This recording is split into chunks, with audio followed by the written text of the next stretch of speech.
অন্তর্বর্তী সরকার দায়িত্ব নেওয়ার পর দেশবাসীর প্রত্যাশা ছিল প্রশাসনে সৎ ও যোগ্য কর্মকর্তারাই এবার অগ্রাধিকার পাবেন। দীর্ঘ ফ্যাসিস্ট শাসনকালে দলীয় অনুগত্যই যেখানে পদোন্নতির প্রধান মানদণ্ড ছিল, সেখান থেকে সরে এসে প্রশাসনে নিরপেক্ষতা প্রতিষ্ঠার দাবি ছিল ব্যাপক। তবে বাস্তব চিত্র বলছে এখনও পদোন্নতি ও পদায়ন নিয়ে দলীয় পরিচয়ই মুখ্য ভূমিকা পালন করছে বলে অভিযোগ বঞ্চিত কর্মকর্তাদের। বিশেষ করে জামায়াতপন্থী কর্মকর্তাদের দাপট আশঙ্কাজনকভাবে বেড়েছে। জনপ্রশাসন, শিক্ষা, স্বাস্থ্য, বিচার বিভাগ সহ বিভিন্ন ক্ষেত্রে জামায়াতপন্থীদের উল্লেখযোগ্য উত্থান লক্ষ্য করা যাচ্ছে। একাধিক সূত্রে জানা গেছে, সাবেক ফ্যাসিস্ট সরকারের জামায়াত ঘনিষ্ঠ আমলারা কৌশলে নিজেদের অবস্থান আরও মজবুত করেছেন এবং বিএনপিপন্থী কর্মকর্তাদের কোণঠাসা করে রাখছেন। বিদেশ থেকে জামায়াতপন্থী কর্মকর্তাদের ফিরিয়ে এনে গুরুত্বপূর্ণ পদে নিয়োগ দেওয়া নিয়েও প্রশ্ন উঠেছে।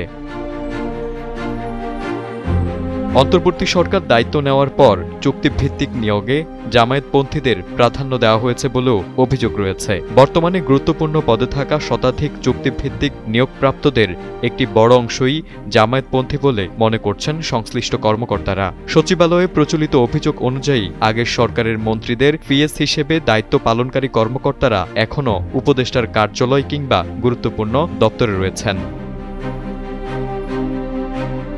বিএনপিপন্থী বা দল নিরপেক্ষ কর্মকর্তারা বলছেন, তাদের প্রতি প্রশাসনে সুবিচার হচ্ছে না। যারা আওয়ামী লীগ আমলে বারবার পদোন্নতি বঞ্চিত হয়েছিলেন, তারা অন্তর্বর্তী সরকারের আমলেও কোণঠাসা। গত এক বছরে কিছু পদোন্নতি হলেও তা তুলনামূলকভাবে গুরুত্বহীন মন্ত্রণালয়ে সীমাবদ্ধ।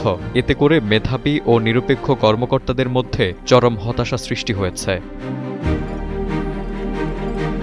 সাবেক সচিব আবু আলম শহীদ খান বলেন, সরকারি চাকরিতে প্রবেশের সময় কেউ রাজনৈতিক পরিচয়ে যোগদান করে না, কিন্তু ক্ষমতাসীন সরকারগুলো প্রশাসনে বিভাজন সৃষ্টি করে সুবিধাবাদীদের পুরস্কৃত করে। তার মতে, স্বাধীন প্রশাসন ব্যবস্থা প্রতিষ্ঠা ছাড়া এই সমস্যা দূর করা সম্ভব নয়। অন্যদিকে জনপ্রশাসন মন্ত্রণালয়ের সিনিয়র সচিব ড মোখলেসুর রহমান অভিযোগ অস্বীকার করে বলেন, সরকারিভাবে পদোন্নতি ও পদায়নে কোনো দলীয় প্রভাব নেই।